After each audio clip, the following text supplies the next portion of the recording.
Good evening, punters, and welcome once again to the Tripod, where we break down every single NRL game every week from a betting perspective. This week will be a quick recap of round one in the NRL. Slight winning week for us, going 6-5 on best bets.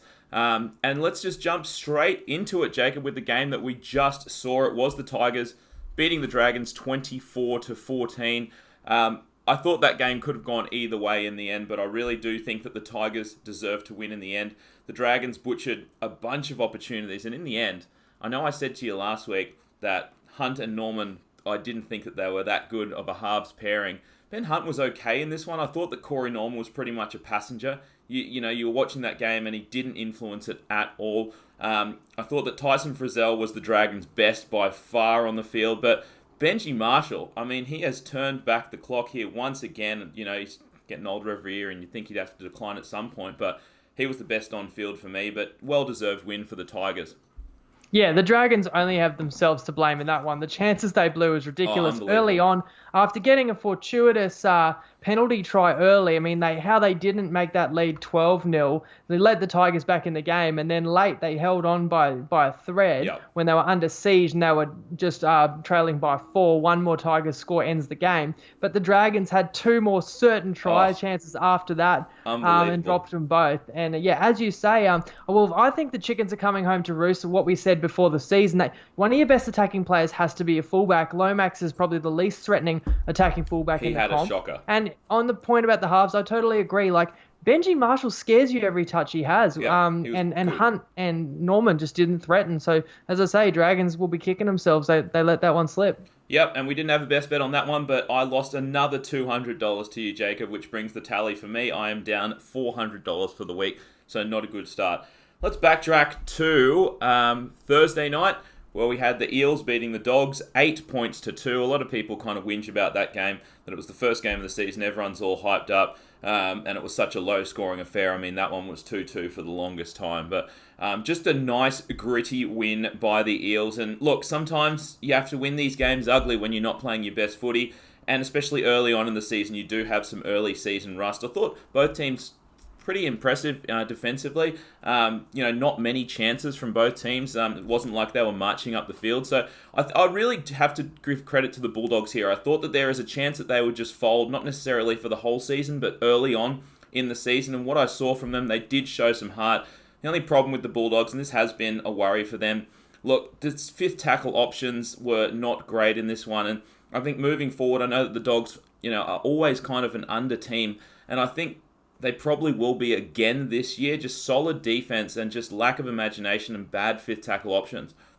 Yeah, I agree, actually. This game was eerily similar to when these sides met in round 23, although the Dogs ground that one out 12-6. And this time it was the Eels that got the close victory. And it's one of those funny ones, like, was it bad attack by the Eels? Was it good defense to the Dogs? I give credit to the Bulldogs for hanging tough in that game. As you say, it's 2-2 after an hour. Now, Lewis and Wakeham, young halves combo, I thought they both hold their own in defense, but they don't offer much in attack. I saw the same thing, fifth tackle options. I mean, this new kicking rule of, where you can't tackle an attacking player in the air, that should help attacking teams, especially if they've got a mismatch. 100%. Why was every Bulldogs fifth tackle option a bomb to Fergo, who's like the best player to catch, under the high ball? It was a bit bizarre. Late in that game when the Dogs had the ball, when it was still tied, you could have seen them stealing it, but instead it's actually the Eels that finally break the deadlock with a try off a deflected kick. So a tough one for the Dogs to swallow, but, they didn't disgrace themselves, and the Eels will actually just be happy to grind through that one, and they know they can improve. Yeah, 100%. Let's move on to the Friday games. We had the Raiders beating the Titans 24-6. We had 3 best bets on that one. We do end up going 2-1 despite being on the Titans, and it was just a horrific start for the Titans. I mean, 18-0 down in the first half, and you could have seen them folding at that point, but they didn't, and I thought that they hung tough with the Raiders' second half. It was just some of those, once again, fifth tackle options. Ash Taylor was a little bit hampered throughout the game, I thought, and Bryce Cartwright just doing Bryce Cartwright things, which cost them a couple of times. But this Raiders team, God, don't they just look just as good as last year, and they've just taken off straight away. George Williams and Whiten, I thought, were fantastic, and it's really tough to defend because now not only do you have Whiten, who's a half that, can hit the line and hit holes, but George Williams as well. So, you're always kind of in two minds as a defense if they're going to run the ball or kick it. So, very impressive by the Raiders and disappointing by the Tigers, but I thought that they showed some heart hanging tough in that second half. Yeah, in the preseason, Paul, what did I say? I watched the Raiders in part of their preseason camp, and I saw that play over and over, and I said, Wyden's going to score a bunch of tries this year, because when he gets it, he pins the ears and attacks the line, gets that ball fed receiver to the left of the ruck. That's exactly what the first try was, and I was thinking, here we go again. It's the mentally weak Titans. They dropped the ball, and then they let in a soft try, and it was try after try after try in the first half. And while we did take Titans plus 10.5, we took unders in the game, and we took the Raiders to score less than 5 tries. So certainly it didn't look good. I mean, Cartwright, it looks like he's the mole out there. Every touch, I don't think Cartwright has ever just caught the ball and thought, I'm going to tuck this under my wing, I'm going to run it hard, get tackled, and get a quick play of the ball. Like, he cannot help himself but try and hold the ball like this. He thinks he's fucking JT. Desperate. It doesn't matter. He thinks he has to create a highlight play every play. It's horrendous. They got another issue, the Titans. Mitch Rain won the starting hooker position. Someone needs to explain the backward pass rule to him. You can't have your fucking hooker throw 3 forward passes from dummy half, and they were killers. So with all that said, at halftime down 18-0, give some credit to Holbrook. The team comes out and plays a 6-all second half. Now, Nickel Clockstad was awesome first half, didn't come back out because of HIS, so that helped. And you said the Raiders look as good as last year, but last year they had more killer instinct. They would have gone on with it. So, but we kind of predicted this, that the Titans should put more effort in and that the Raiders may be a little bit lackadaisical. And I suppose that they were in the second half, which helped us cash those 2 best bets. Yeah, exactly. And next up, the Queensland Derby. We had the Broncos beating the Cowboys 28 points to 21. Unfortunately, we were on the Cowboys in that one. We go 0-2 on best bets. A really impressive performance by the Broncos. And I know it's only one game, but I think that after seeing that, you do have to kind of raise their ceiling a little bit. And I think, off the back of those forwards who are all, should be improved this year. And you saw, like that try from David Fifita is just absolutely ridiculous. They missed TPJ for 4 weeks, which is going to hurt a little bit, but they still have a great young forward pack, that Broncos side. And I think it's a little bit underrated. I know that we were worried about, the impact that Croft would have there in the halves, but I think it's twofold. Not only does he allow Milf to kind of play a bit more of his game, but you put the ball in Croft's hands for the in-game kicking, and I think he is a better in-game kicker than Milford. And Milford, we said numerous times last year that he really struggled with some of those kicks in-game, and I think it just takes a little bit of that pressure away from him. In terms of the Cowboys, not a terrible performance. Once again, Taumalolo, an absolute monster. But one thing, I guess the big story is probably Valentine Holmes for me. He had some flashes of brilliance, but once again, struggled a little bit in defense, a couple of mistakes under the high ball and that kind of thing. So in terms of like a slight betting adjustment, I would say that getting Valentine Holmes in there probably just edges the Cowboys as slightly more of an over team, just the spark that he adds in attack and the little bit of a liability that he is in defense for now, at least, anyway. Well, I think he'll get better every week, and you're right. He showed what he can do, but he also showed he's been out of the game for a while. Might need to adjust your mic just slightly, Jacob. Let me know. Hopefully that'll be better. You know what really stood out to me was just how physical the Broncos were. Like, some of the hits they were putting on early were downright violent. And, I mean, TPJ went over the top, but it was across the board. And to me, it was like signal of intent that they know that the Cowboys is opening a new stadium, an amped up crowd. Yep. They want to show they're in for the fight. And I also just thought it looked like a really physically fit, strong squad across the board. And obviously that's, highlighted by these guys you mentioned, Fifita and, but, like Payne Haas as well. It's such a problem for the defense to deal with. And conversely, you mentioned Tamalolo, but that's you just talked about the whole Cowboys forward pack. I know, the rest of them are really disappointing. And again, what's hard in round one is you want to upgrade the Broncos and you want to give them credit, but how much of that was the Cowboys being poor, and especially that first 10, 15 minutes in the second half, because it was 2 tries each at halftime, but that opening second half, they got demolished, and that was with Taumalolo off the field. So that is a real concern. Other forwards have to step up, or they're not going to be able to go with the better teams in the comp. So that's as simple as that. The Cowboys, they've got to improve their forward pack, or they're not going to be good enough. Yeah, 100%. Let's move on to the Warriors absolutely flogging the Knights 20 points to 0. We just had the one best bet on that one. We were on the Knights, and obviously that one won. In hindsight, probably would have preferred to have a few more bets on the Knights, but kind of the weather and that kind of stuff scared us off. But you probably shouldn't have. And you were right, Jacob, in saying that, when you have inclement weather, it does favour, the better forward pack. And this Warriors forward pack is pretty bad. And you said in the preseason pod, and you might be right, that this could very well be the weakest forward pack in the comp. And the Knights just, they ran all over them. I thought Kurt Mann was actually quite impressive in this game. And I think that in terms of the Knights, I think their ceiling is probably the highest with, Pearce in there and Mann rather than, Ponga in the halves or Lino in the halves or anything like that. So I think that's their best, their best spine. In terms of the Warriors, just a pretty bad performance, and we won't get too much into it, but we'll have to see what shakes out in terms of the Warriors even playing next week. And there's word that, how obviously that the laws changed in New Zealand and they weren't going to be able to go home and stuff like that. There's word that news was broken to the team just before kickoff. So, I mean, if that's true, that also hurts the headspace of the squad. And it was obvious. And the only thing I thought that would be in the Warriors' favour in this game was the star outside backs, RTS, Malmalo, Fusatua, and none of those guys stood out. So, the Knights' backline held their own, and the forward pack was way too good. And the guy who really stands out to me is a guy like Barnett. He looks like a real star and linchpin of this team. They also look fit, and I got to say, that's the first time the Knights have held an opponent to 0 for 6 years. Now, I know it was rainy and it was the lackluster Warriors, but that still does show that, that Adam O'Brien has turned this team around, and now they absolutely look like a finals team. But again, you might have played the softest opposition in the comp, but it's still positive signs for the Knights. It is a funny one. You see all these teams, and it seems like those teams that are around that kind of cusp of the 8, it seems like a lot of them have been upgraded. It's almost like a lot of teams have gotten better this year. One other thing I meant to say, never seen so many penalties in my life. The Warriors killed themselves with early penalties, and I don't know what was going through their heads. They had, player Sinbinder, but again, you wonder about the headspace of that team when they kicked off. Yes, indeed. Let's move on to the Rabbits beating the Sharks 22-18.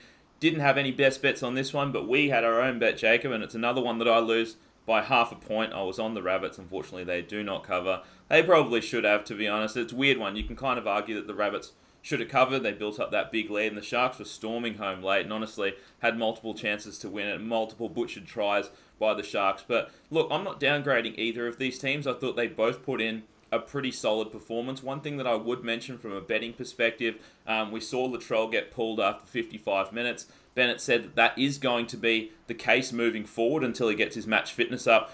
Just doesn't want him playing 80 at the moment. So I'd just be a word of caution for anyone out there that's betting Latrell Mitchell anytime try scorer, because those odds probably are going to be a little bit higher than they should be with him only playing, roughly 2/3 of the game. Or the odds are lower than they should be, you mean? Well, not value for the punters. Yeah, not value, yes. Yeah, and tell you what, this was a great game. It is a brutal loss for the Sharks. We talk about how they're one of the least enviable off seasons. Morris is out the door. I mean, Cherry got tested for coronavirus. Moylan's can't get, these soft tissue injuries right. So all sorts of dramas. They come out, play a pretty tough first half. I mean, it's in the balance. I think they're down by 2, and they make a late error in the half, give up a try on the horn and a sideline conversion by Reynolds, and they go in down 16-8. And I thought right then and there, that was the moment that cost them the match. Yep. Then in the second half, it was the Bunnies who scored first. And at that point, that's where you're saying you had -4.5. Looked like the Bunnies would roll over them. I've got to say, I question the Bunnies' forward pack this year. But you look closely. I mean, these guys, Totola, Liam Knight, they are improving under Bennett. And maybe the forward pack is not as big of a concern. Now, the Sharks really had this kind of veteran feel to them. Sean Johnson, Wade Graham, Fafita. They did not panic. They held their bundle. They came back into the game with 2 clutch tries. Great, a couple of great balls by Johnson. Great finishes by Katoa. And as you say, they should have won the game. And goal kicking, again, to an extent, hurts them. You look at how many games they lost last year where they scored more tries than the opposition. Yes. Well, this game was, I think, 3 tries apiece. But they were down 4. Because, again, Johnson missed a conversion. Reynolds made all his. Yep. And when they're down 4, they got like 3 penalties right at the end. You can't tie the game. You had to keep going. Yep. Repeat set, and should have scored 2-on-1 right at the end. Yes. I mean, that's at least going to tie the game. And they blew it with a forward pass. So that really hurts, and the Brumbies squeezed that one out. Yeah, exactly. And a huge win for them, really. And another huge win is the Panthers beating the Roosters 20-14. Surprising for many people, but not for us. This was our favourite bet of the week. We had 3 best bets on the Panthers and won all 3. Just a very, very impressive performance by the Panthers to be down 12-0 against the reigning premiers and just absolutely not fold. The defense, I thought, from the Panthers was impeccable. I thought that the Roosters didn't necessarily come out too flat. I thought that they maybe looked a little bit tired down the stretch of that second half. I mean, they only scored, 2 points in that second half. But what the story for me was Coruscant and Luai. I thought that Luai looks way more polished. I know he only had like 4 kicks for the game, but I know as great as Maloney is, I really think that maybe they just were too similar, and that's what we kind of wanted to see from this Panthers team. We wanted to see how Coruscant did, and we want to see how Luai did, and I think they were both excellent. And I think that if they continue to play like that, the ceiling for this Panthers team is pretty high. Yeah, you're right about their defence, because while they fell down 12-0, both tries off kicks, and Yes. the first one, very fortunate as well. Just a deflected ball in the air, lands in the Roosters' lap. And, the Panthers, by their own admission, the old Panthers last year would have dropped their heads, would have never come 100%. back and win that game. But they fight back and get 1 try before half-time. And at 12-6, I was confident they could still make a game of it. Although Kickow, who we know is their most important forward, they had a scary injury where Yes. I think he said his arm went numb. And originally when you first seen it, you're really worried that that's a serious injury. He kind of shook it off at half-time, comes back out, ends up scoring the winning try. I mean, for me, I also noted Coruscant. Thought he was enormous. Yep. Both sides of the ball, his work rate was sensational. The amount of tackles he got through as well. And I've got to give a shout out to their forward pack. And as I say, Kickout comes out there and scores the winning try. But before that, the try they scored from midfield to tie the game with this young Stephen Crichton, who comes on to play fullback for the last 20 minutes and first touches a try. It just looks like an out-and-out superstar. And I didn't think Aikens did a bad job at fullback before him. And I actually will give credit to the game management of Cleary as well through the game. Because, as you say, Luai didn't do a great deal of the fifth tackle kicking. Yep. And Cleary got him in the right parts of the field. He certainly did a better job than the Roosters. The Roosters were really lamenting how poor their fifth tackle options were. So, huge win by the Panthers. Yep. As we know, there's no more games in front of crowds for a little while. But the Penrith crowd got their money's worth, that's for sure, and helped get them home too. Oh, 100%, yeah. And I mean, just a quick one. I mean, like you mentioned, no crowds from next week onwards. But you're right, from a betting perspective, it does make a difference because the Panthers crowd really did get them home. So I know we'll be making adjustments in terms of what we'll be betting on, judging by no crowds next week. Let's move on to the Storm earlier on today, beating the Seagulls 18-4. We did like Manly in this one. We go 0-2 on the game, unfortunately. And I really thought it's a very close game for the whole first half. I mean, they were up 4-2 at half-time. Very good defensive performance by both teams, I thought, for the entire first half. I thought that the Storm forwards, it really showed in that second half. The Storm forwards really got on top of them. I think they ended up outgaining the Seagulls by 300 plus metres, I think, and it just showed. Even you look at the Storm, their bench, they have some big boppers in there, and it really showed in the second half. I mean, to be fair, I think that the Seagulls are probably a little bit closer than the scoreline. I mean, the first 2 Storm tries, off kicks that bounced first. I know they were good kicks, but even so, those can bounce anywhere. So it won't take too much away from Manly, but once again, very impressive performance by the Storm. If I recall correctly, even the third Storm try was off a kick as well. True, so, it was good defence by Manly, but Storm were the deserving winners. So, Definitely. we've got to put our hands up and say, we took Manly because we thought it should be a 50-50 and we were getting plus half a try, plus 2.5 points. Early on, I was making notes, like, the Storm attack looks limited.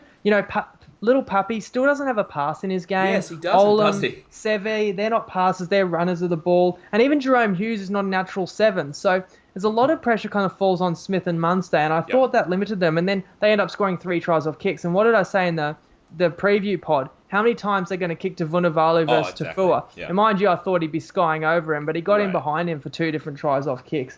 But at the end of the day, it's Manly who didn't score a try at home, and I'm trying to dissect why. To me, Tom Trbojevic, I mean, he's to me, barely even less of a player than Tedesco. When he's at his ceiling, he is that high of level player, absolute superstar of the game. He was quiet today. He was. And obviously, like, Jake Trbojevic, very disrupted preseason, Fanua Blake. So you make a couple of excuses, but I'm not sure. I expected more out of a guy like Tom Trbojevic. But again, you play a team like Melbourne Storm, who I again picked them to be minor premiers this year, even though I supported betting against them in week 1. They're going to make you look bad. So by no means am I writing off Manly. In fact, when a team, as you say, like, probably didn't deserve to lose by 3 tries, but the scoreline says they did, often that presents a little bit of value in coming weeks. So Manly may be a team we actually look to bet on in future games. Yes, definitely.